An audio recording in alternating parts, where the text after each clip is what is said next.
último ponente de esta tarde va a ser el doctor Miguel Fernández Moreno, que, como se ha mencionado, está en el grupo de investigación del profesor Rafael Garese y que nos va a hablar de una región del ojo que todavía no hemos llegado o estamos tocando, que es el nervio óptico, y nos va a hablar también de un organelo, que es la mitocondria. Y el título de su intervención es La mitocondria y la neuropatía óptica hereditaria de Leber, situación y perspectiva desde la investigación. Voy a hablar de una neuropatía óptica que es especial por dos razones, porque es multifactorial y porque su base genética, si en algún momento me deja mi amigo,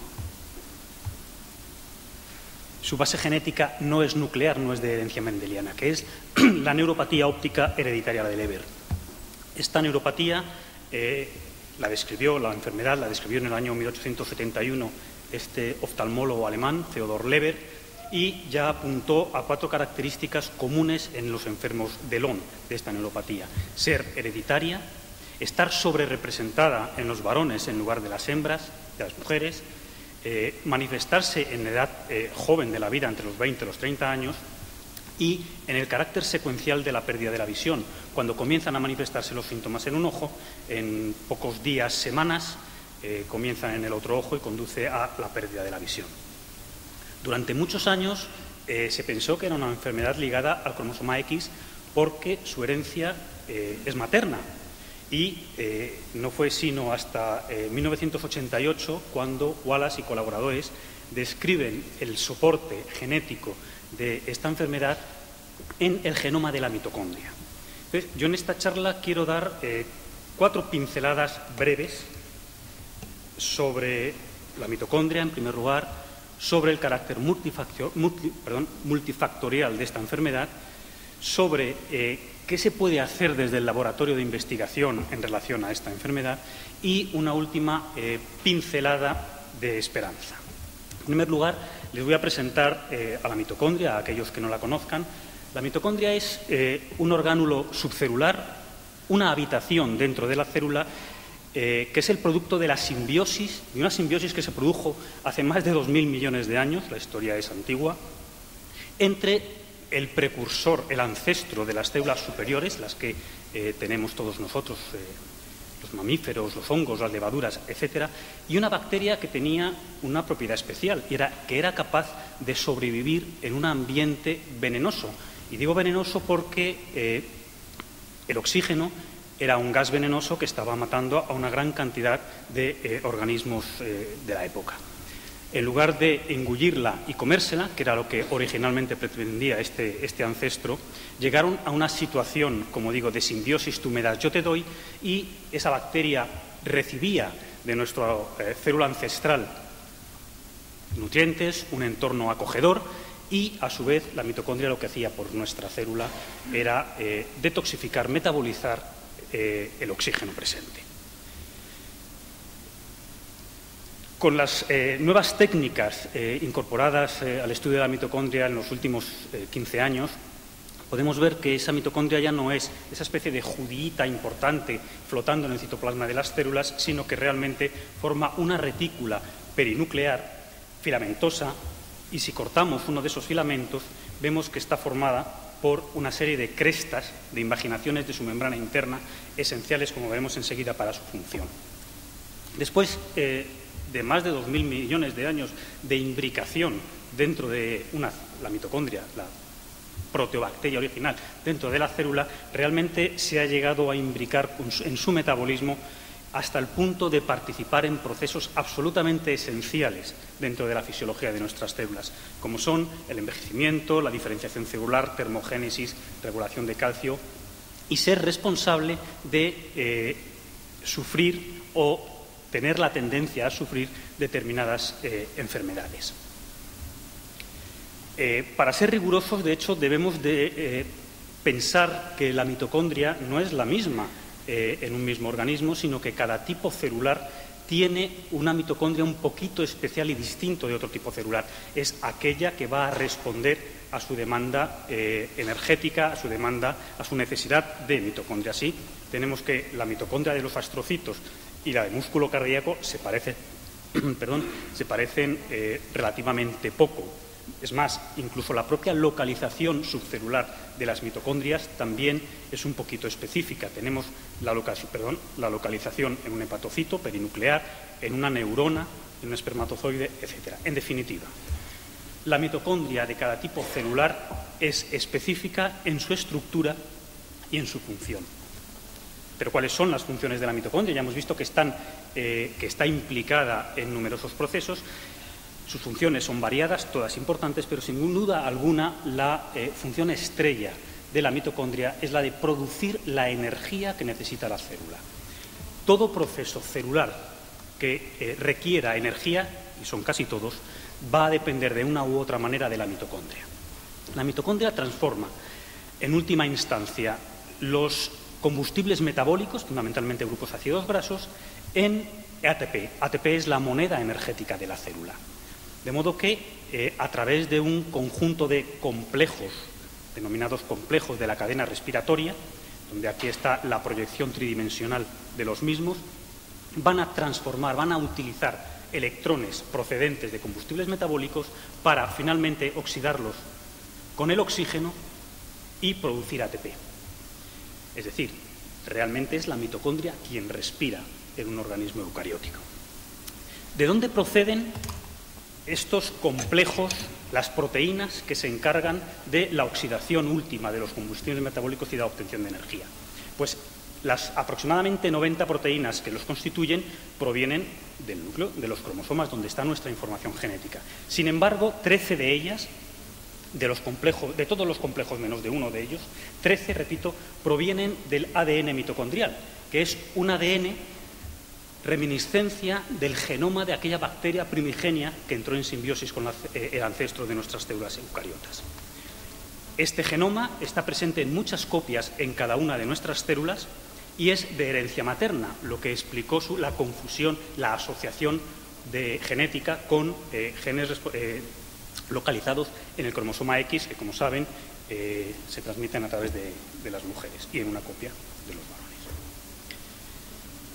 El hecho de que el genoma mitocondrial esté presente en alto número de copias en nuestras células y que codifique 13 proteínas, todas ellas esenciales para la obtención de la energía, le da un carácter un poco especial a la genética de este organismo, en la que está basada la neuropatía óptica hereditaria de Leber. De entrada, si está presente en muchas copias, significa que una célula puede soportar copias del ADN mitocondrial portadoras de mutaciones. ¿Por qué? Porque va a haber otras muchas moléculas que no la tengan, con lo cual son capaces de compensar el posible defecto que generara las primeras. Pero claro, esa proporción, situación denominada heteroplasmia, mezcla de moléculas, va a depender también de la demanda energética del tejido. Es decir, va a haber tejidos que con un número determinado de moléculas mutadas, estas no se van a manifestar, pero otros sí. Obviamente se manifestará principalmente estos defectos genéticos mitocondriales en tejidos de alta demanda energética, músculo y sistema nervioso. Así pues, las patologías mitocondriales basadas en defectos en el genoma mitocondrial se van a manifestar en función de qué gen esté mutado. Hay genes de implicación más general, otros un poquito más específica, el nivel de alteración funcional provocada, habrá lesiones genéticas que conducen a una disfunción total, a una pérdida de la función del gen, con lo cual su manifestación será mucho más severa que aquellas mutaciones que simplemente generen pequeños cambios de función. Del nivel de heteroplasmia, obviamente será distinto tener un 80% de moléculas mutadas que un 95%, y, como decía, de la demanda energética celular. De modo que, al final, la manifestación de una patología mitocondrial puede aparecer con cualquier síntoma, porque casi cualquier tejido puede estar afectado, en principio a cualquier edad, en cualquier órgano, y con un camino entre el defecto genético y su manifestación ciertamente complejo. Que lo ilustro, esta diapositiva a veces muy complicada, realmente no lo es tanto, es el genoma mitocondrial, en el que podemos ver cómo mutaciones en un mismo gen pueden dar o generar o manifestarse con sordera y fatiga muscular, que no parece algo dramático, pero puede cursar también con epilepsia mioclónica y acidosis láctica y generar síndromes devastadores. Es más, incluso la misma mutación en el mismo gen puede generar una diabetes, pueden generar una diabetes o simplemente una miopatía no severa. Por tanto, de nuevo insisto, el camino entre el defecto genético y la manifestación de este puede ser ciertamente complicado. Por el contrario, nos podemos encontrar, como es el caso de la neuropatía óptica hereditaria de Leber, que hay mutaciones distintas en genes distintos, pero que se manifiestan de la misma manera.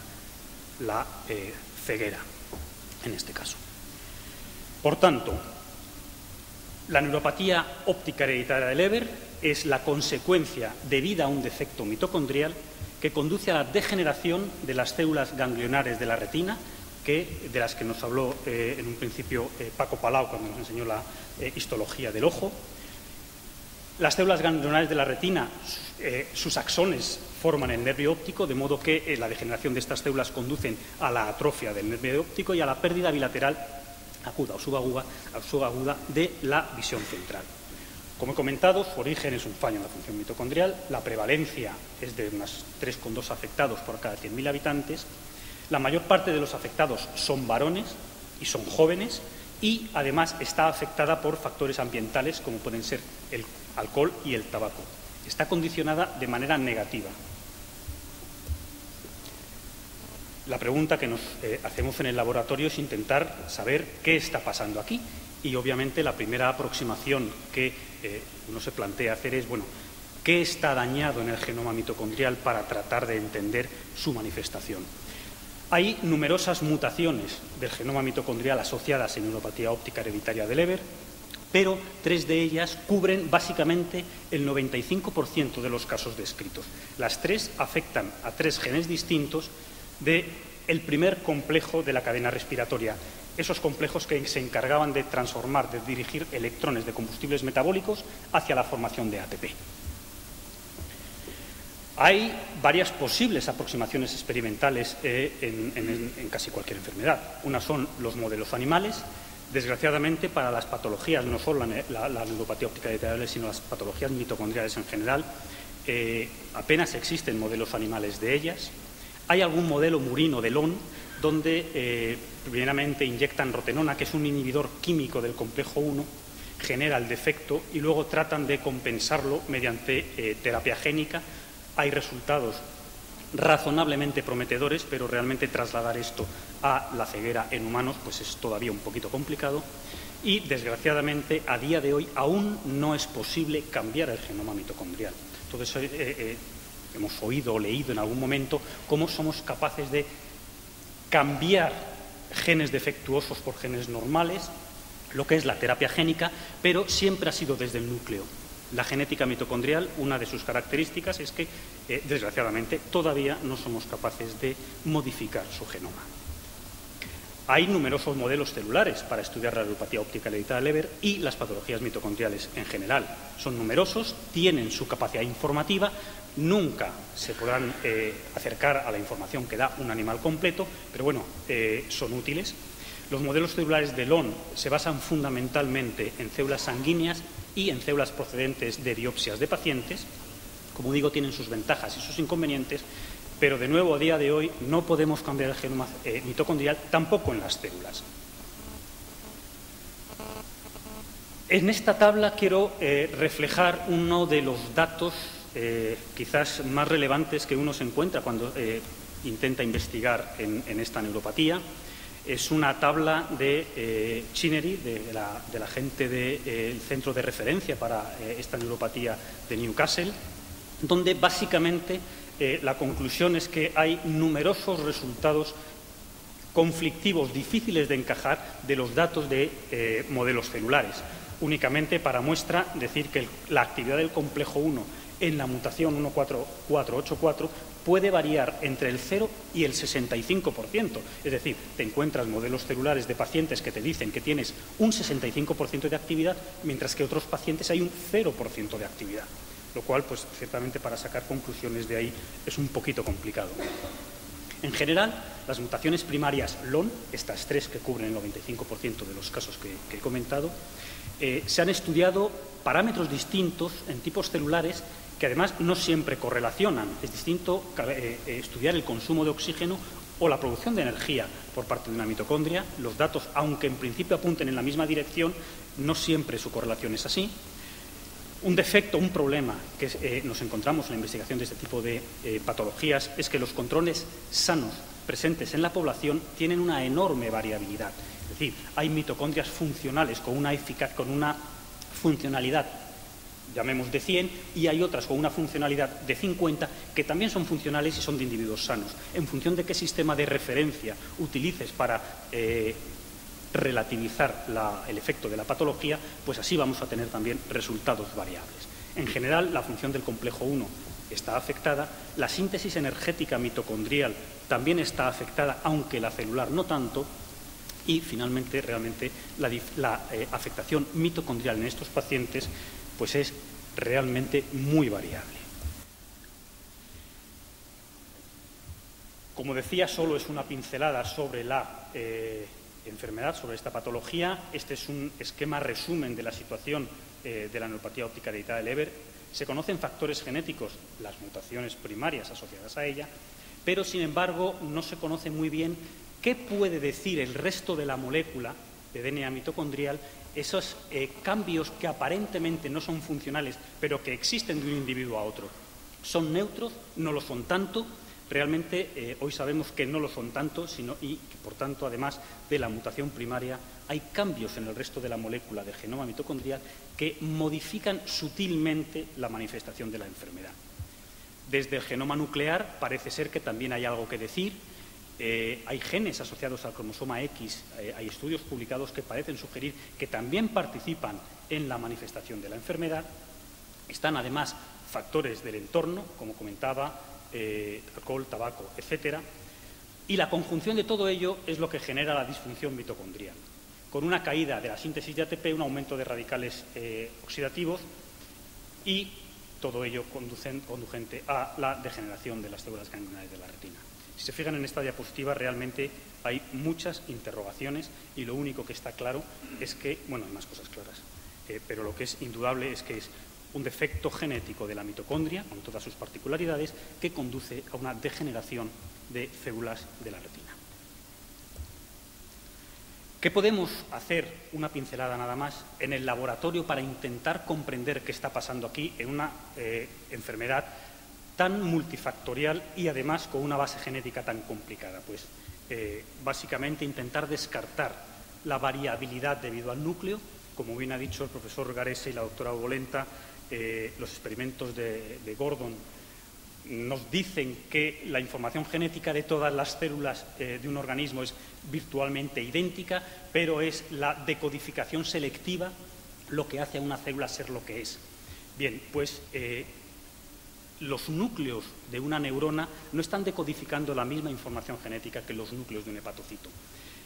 Aislar el núcleo del problema mitocondrial e incluso las diferencias epigenéticas de un individuo a otro de la mutación mitocondrial puede ser uno de los objetivos, y a ello se puede llegar con un sistema celular muy interesante denominado híbridos transmitocondriales. No les voy a marear con aspectos técnicos, únicamente decirles que existe la posibilidad, que se realiza de manera rutinaria en el laboratorio, de, a partir de una línea celular establecida, que crece en un incubador, eliminarle su DNA mitocondrial y repoblar posteriormente esta célula con genoma, con mitocondrias, realmente no con genoma, con mitocondria procedente de células donantes, entre las que podemos encontrar plaquetas. Esto es una microfotografía de una fusión entre células Row0, que son las que se les ha eliminado el DNA mitocondrial, repobladas, repito, fusionadas con plaquetas de un donante, de un paciente. De modo que la célula, y seleccionar la fusión, de modo que podemos obtener células que crecen en un incubador, que tienen el núcleo de la línea celular original, pero las plaquetas de un paciente, de un donante, bueno, paciente o un individuo sano si queremos utilizarlo como control, obteniendo células híbridas denominadas híbridos. Para descartar la variabilidad que pueda introducir el resto de cambios que pueda tener la molécula de DNA mitocondrial, básicamente lo que tendríamos que comparar es una molécula de DNA mitocondrial con la mutación frente a una molécula de DNA mitocondrial sin la mutación y con el resto de la molécula absolutamente idéntica. Eso es básicamente imposible de encontrar en la población, excepto de dos maneras.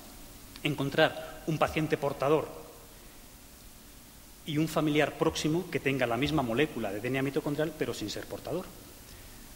Desgraciadamente, hasta ahora no nos hemos encontrado algo así, pero sí hay un camino que nos ha posibilitado esto, que es disponer de un portador de la mutación, pero en heteroplasmia, es decir, que en sus propias células parte de las moléculas llevan la mutación y parte no llevan la mutación, en una situación bastante inusual en esta patología. A través de Carmen Ayuso, que conocen todos perfectamente y sin duda una referencia en retinopatías de base genética, nos facilitó, a través también de Miguel Ángel Martín Casanueva, que trabaja en el 12 de octubre, Centro de Referencia de Patologías Mitocondriales, un portador de la mutación 3460, una de las mutaciones primarias de la neuropatía óptica hereditaria de Leber, en heteroplasmia. Al hacer los híbridos transmitocondriales, pero partiendo de plaquetas con y sin la mutación, lo que pudimos obtener finalmente es que había híbridos que portaban las moléculas con la mutación y había híbridos que portaban la molécula sin la mutación. Es decir, tenemos dos sistemas celulares, dos líneas celulares con absolutamente el mismo núcleo, el de la célula que crece feliz en el incubador, y con una molécula de DNA mitocondrial que únicamente se diferencian en un nucleótido, en la posición 3460, abriendo el camino de poder entender qué es realmente, dentro de todo este dibujo complejo multifactorial de esta patología, a qué se debe, cuál es el aporte estrictamente de la mutación en el DNA mitocondrial. Obviamente el paso siguiente, que es donde estamos en este momento, es hacer toda una batería de pruebas de función mitocondrial para ver, insisto, qué es lo que hace y dice la mutación, aislándola del núcleo y aislándola del resto de la secuencia de la molécula de DNA mitocondrial. Para terminar, la pincelada que les decía de esperanza, obviamente cuando uno habla de enfermedades podemos bucear en su causa molecular, en su mecanismo de manifestación, pero al final lo que realmente importa, como decía Rafael Garese y el resto de los speakers, es curarlas. Realmente abordar no solo el LON, sino cualquier patología mitocondrial a un nivel terapéutico es muy complicado, muy complicado. La aproximación farmacológica del LON pues realmente aún está en una etapa paupérrima. Hay ensayos con una molécula, con idevinona, que realmente tampoco se está mostrando demasiado esperanzadora, o sea que aún están en etapas tempranas. La manipulación del DNA mitocondrial para solucionar mutaciones aún, iba a decir está lejos, pero no me atrevo yo a decir esto todavía, aún no se ha logrado, no se puede manipular todavía el DNA mitocondrial, con lo cual este tipo de aproximación queda un poquito lejana.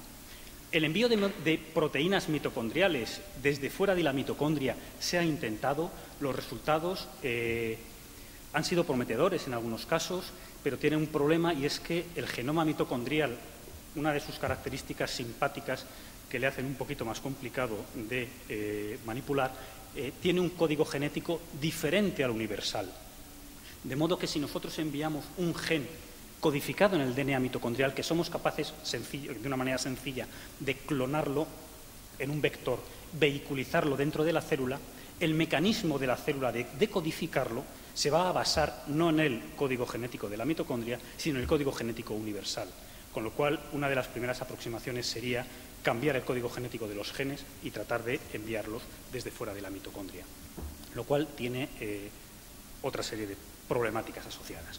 Sin embargo, la esperanza, y no voy a ser, procuro, demasiado redundante con los comentarios que hizo Rafael Garese y que hizo Pablo Bolenta en relación y Paco Palau en relación a la terapia con IPS, sí les quiero comentar 4 cositas sobre terapia celular y cómo también tiene mucho que decir en las aproximaciones terapéuticas a patologías mitocondriales, obviamente también la neuropatía óptica hereditaria de Leber, es a través o de células madre o de células pluripotentes inducidas. Como bien saben, las células madre son células que pueden dividirse aparentemente indefinidamente, se mantienen sin especializarse hasta que en un momento determinado hay un tejido que necesita el aporte celular y estas células madre se diferencian hasta dar pues lo que se necesite. no es factible en todos los sistemas, en todo tipo celular. Hay dos fuentes de células madre fundamentalmente. Las embrionarias, que proceden de blastocitos procedentes de fecundaciones in vitro, y de abortos algunas también, son totipotentes, es decir, son capaces de dar cualquier tipo celular, son relativamente fáciles de obtener, aunque llevan asociados numerosos problemas éticos que seguro que todos conocen ustedes. Las células madre adultas, el otro gran tipo, da lugar a un número limitado de tipos celulares, simplemente porque el linaje celular se va disminuyendo conforme bajamos. La célula madre embrionaria es capaz de darlo todo, pero según se va diferenciando en distintos linajes celulares, llega un momento que hay tipos celulares de la parte baja de la cascada que solo pueden dar 2 o 3 tipos de células diferentes. Su capacidad de renovación es más limitada, son más difíciles de identificar y de aislar de tejidos adultos, aunque se han encontrado en muchos de ellos, desgraciadamente no en retina, o al menos que yo sepa todavía. Ya hay enfermedades que están siendo tratadas con células madre, el potencial teórico es casi ilimitado a nivel de regeneración. Hay problemas éticos, como les digo, con las embrionarias y metodológicos con las adultas, y esto puede responderlo las células madre pluripotentes inducidas. No les voy a contar, a pesar de que lo tenía preparado, el premio Nobel de hace 11 días a Gordon y Yamanaka. No les voy a contar el experimento de Gordon, que ya está contado. No les voy a contar el experimento de Yamanaka. Sí quiero, más por un tema de refuerzo, porque no voy a pasar 4 diapositivas seguidas sin comentar nada de ellas, porque me pongo malo. Básicamente, trasladando el experimento de Gordon a humanos, lo que nos dice es que en un proceso como este, que todos conocemos, unos mejores, otros peores, pero todos hemos oído hablar de él, cómo el contenido genético de esta célula, de este cigoto recién fecundado, es el mismo que el de las células, de la inmensísima mayoría de las células de este bebé. Es decir, la información genética de esta única célula es la misma que la de todas estas. El aporte de Yamanaka es haber sido capaz de dar la vuelta al camino, y de modo que a partir de una célula diferenciada es capaz, como ya han comentado mis compañeros, de dar lugar a células pluripotentes. Se ha escrito ya bastante sobre abordar aproximaciones técnicas para mejorarlo, y básicamente no les mareo, únicamente que no solo se puede hacer aproximaciones de terapia regenerativa en estas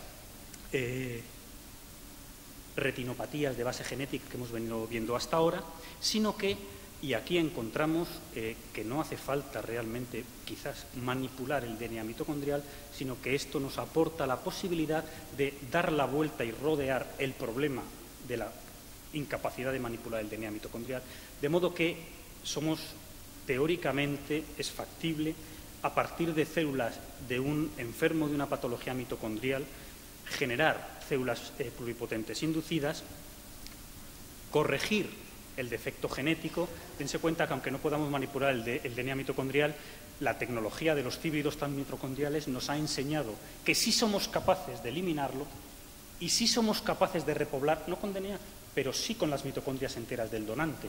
Es decir, estaríamos obteniendo células pluripotentes portadoras de mitocondrias sanas sin mutaciones.